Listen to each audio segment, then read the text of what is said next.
Lust told you it was free. It told you it was just physical, just this once, just you. Nobody gets hurt. I want to show you the receipt, because every single thing lust ever told you was a lie. It's the same lie that emptied a garden at the beginning of the world. And here's what nobody has told you. You are not weak, brother. You've been conned. Let me show you the con. Son, now look at me. I know what you've tried. You installed the blocker, set the password, maybe even had a brother hold half the code. And then it was 9 inches the morning, and you found the workaround, or texted the excuse, or factory reset the whole thing. You've done the streaks 11 days maybe. Your record and the fall after the streak was always the worst one because it felt like proof. You've knelt on the floor beside your bed Sunday night, self-hatred pressing down on your chest, and you made the vow, the real one. God, never again, I swear it. And you meant it with everything in you, and you broke it by Wednesday. And after enough of that, you've started to believe something you would never say out loud, that you're just weak. That this is who you are, that some men are built clean and you're not one of them. Hear me right now. That belief is a lie. And it's the same liar telling it.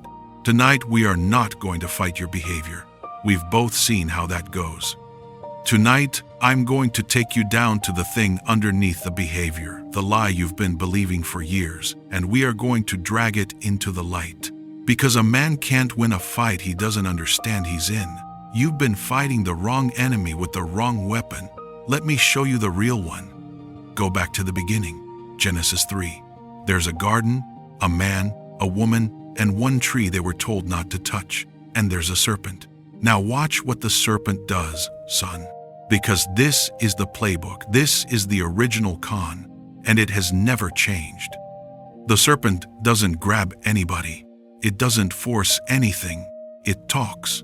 That's the whole weapon. It talks. First, it questions God's word. Did God really say?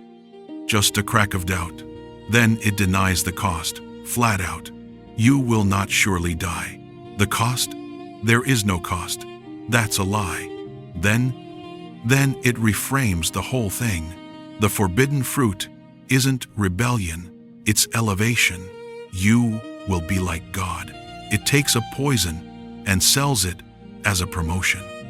Here is the entire con in one sentence. The serpent promised elevation and delivered exile. It promised she'd be like God.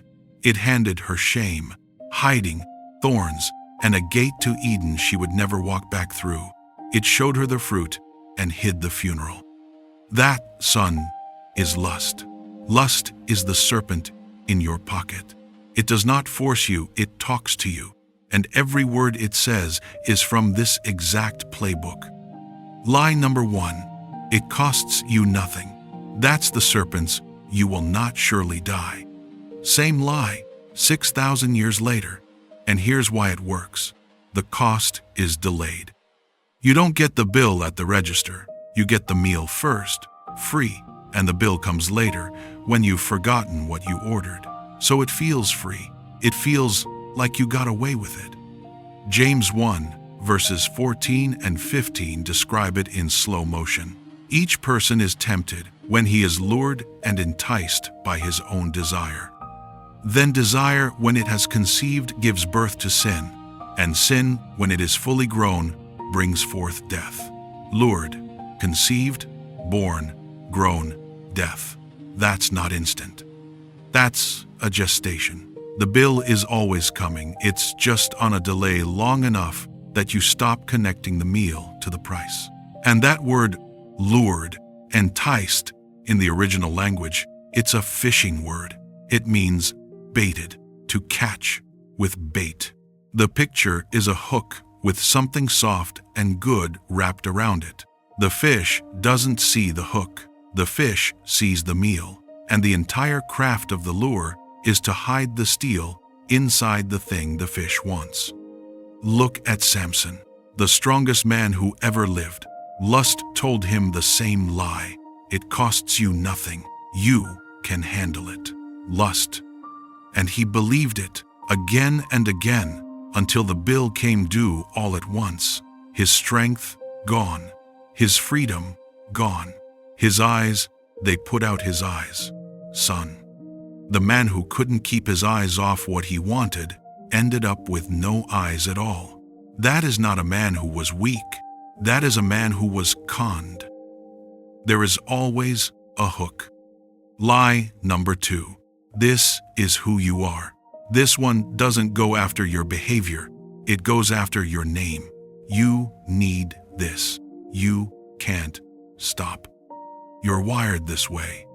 And it's the lie that does the most damage. Because once you believe this is who I am, you stop fighting.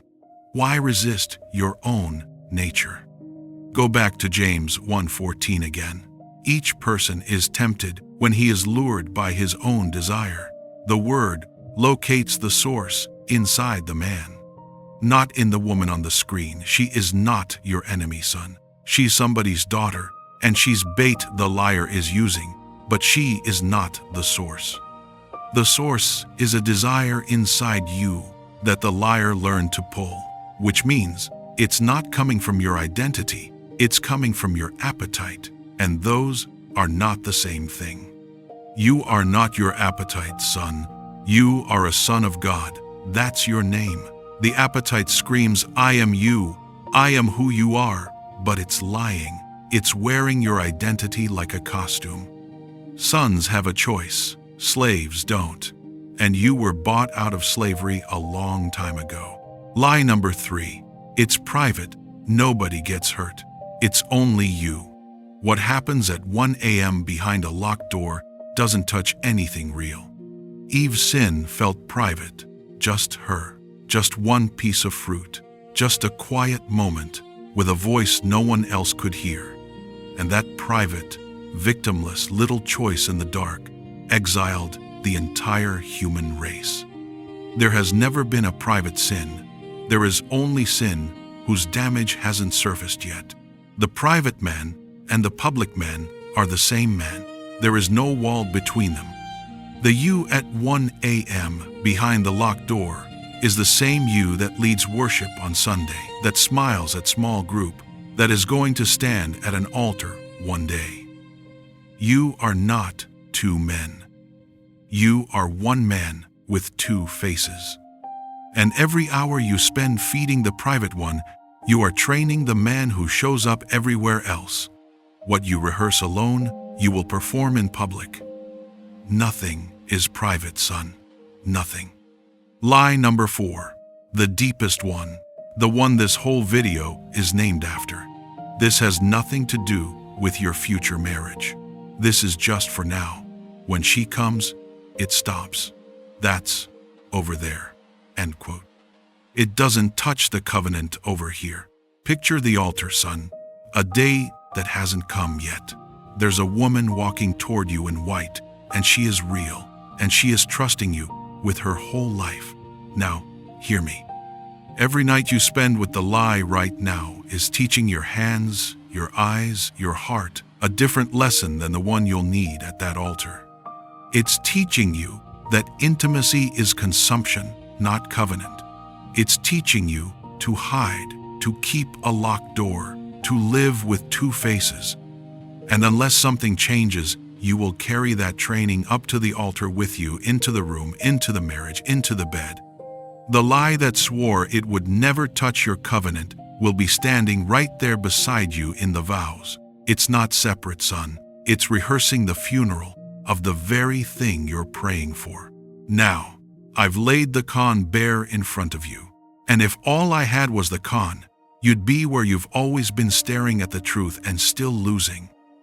So hear me close, son, because this is where everything turns. Go back to the garden one final time. Right after the fall, right in the middle of God handing down the consequences, God turns to the serpent and makes the very first promise in the entire Bible. Genesis 3:15. He shall bruise your head, and you shall bruise his heel. A descendant is coming, and he will crush the liar's skull, and it will cost him. The heel that got struck and the foot that crushed the skull. That's the cross. That's Jesus. And here's what that means for you tonight. On this floor, in this fight, you are not trying to defeat lust with your willpower. The liar was already defeated not by your discipline, by Christ's heel 2,000 years ago. The victory is already won. You don't fight toward it, you fight from it. Even Paul cried out in Romans 7, I do not do the thing I want, but I do the very thing I hate. Wretched man that I am, who will deliver me from this body of death? That's the streak and the fall and the broken vow. And then listen to where he lands. Thanks be to God, through Jesus Christ, our Lord. Not, thanks be to my blocker. Thanks be to the deliverer. And the shame, son, the shame you've been carrying, like evidence, put it down. The shame was part of the con. The liar uses it to keep you in the loop. You fall, you feel like garbage. The garbage feeling sends you back for comfort. You fall again. Shame doesn't make a man holy. It makes him hide. And hiding is exactly where the liar wants him. You don't come out of this by hating yourself clean. Nobody can. You come out by coming home to a father who already knows the whole receipt and crushed the liar anyway, with his own son's heel, before you were ever born. You're not coming to earn your way back. You're coming home to a house that was already paid for. Son, if this cracked something open tonight, do 3 things. 1. Type, I'm not weak. I was conned, in the comments. Not for me, for you. The liar does his best work in silence, and saying it out loud where a brother can see it breaks the silence. 2. Subscribe and turn on the bell. We're building something here for men who are done getting conned and ready to fight from the cross instead of toward it, and you should not be in this fight alone in the dark. 3. Send this to one brother you suspect is fighting the same liar behind the same locked door. Don't shame him, just send it. Maybe tonight, in 2 different rooms, 2 men finally see the hook for what it is. And son, if this is more than a fight, if it's an addiction that has you by the throat and you cannot get free, no matter what you try, that is not a failure of your faith. There are men trained to walk with you through exactly this. Pastors, counselors, recovery brothers. Reaching for that help is not weakness. It's a son refusing to fight in the dark anymore. And if the shame ever gets heavy enough that you start thinking the world would be better without you, stop and talk to someone tonight. A real person who can sit with you. That thought is the liar's deepest lie of all. And it is not true. Come home, son. The house is already paid for.